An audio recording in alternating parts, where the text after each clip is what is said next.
Dear students, welcome to the classes of Ray Academy. Today we are studying financial statements of a company. और इसका अंदर हम पढ़ रहे हैं deferred tax liability क्या है. Deferred tax liability. And one more important concept is added to this is net.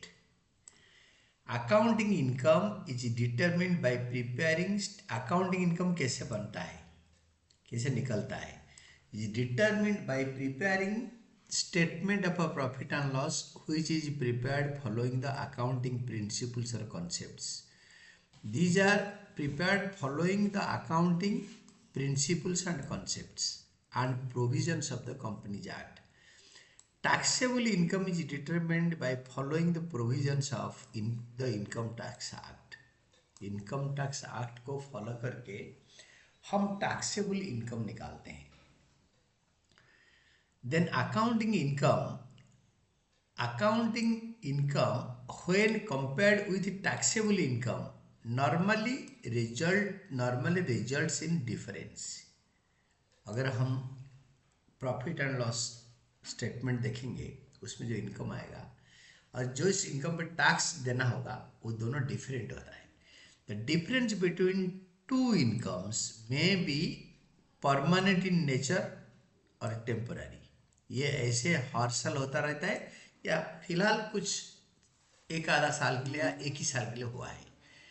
Tax effect on difference of income of temporary nature results in either deferred tax liability और deferred tax asset. जो temporary difference होता है उसको deferred tax उधारी liability या deferred tax asset हो सकता है, दोनों से कुछ एक. In case accounting income is more than the taxable income.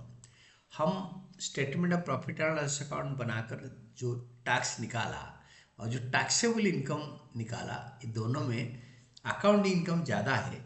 It resulted in deferred tax liability. ध्यान से सुनो, टैक्सेबल इनकम से अकाउंटिंग इनकम ज़्यादा होता है तो ज़्यादा अमाउंट पे जो एक्स्ट्रा टैक्स बनता है गवर्नमेंट को देने के लिए हमारे लिए, तो that is deferred tax liability. In case accounting income is less, जब अकाउंटिंग इनकम लेस होता है, कम होता है देन द टैक्सेबल इनकम, तो it results in deferred tax asset, यानी हमें ज़्यादा टैक्स दे दिया है टैक्सेबल इनकम से. The amount of a tax liability और asset is adjusted to the existing balance in deferred tax liabilities net और deferred tax asset net as the case में भी. जैसे होगा, अगर ज़्यादा हो गया टैक्स, डेफर्ड टैक्स एसेट ज़्यादा है तो वो एसेट में आएगा, लायबिलिटी साइड में आएगा.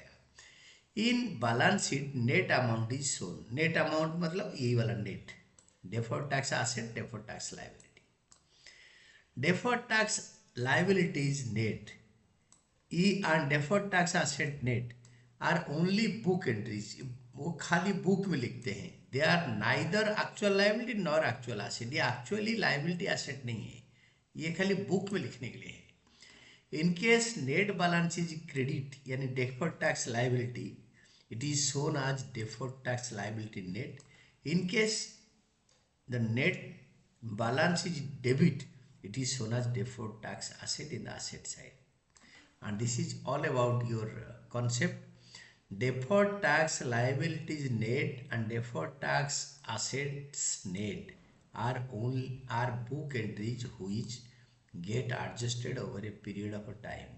It is the effect of a tax of temporary nature on incomes and expenses of the company. So this is what we call deferred tax liabilities net या deferred tax assets net.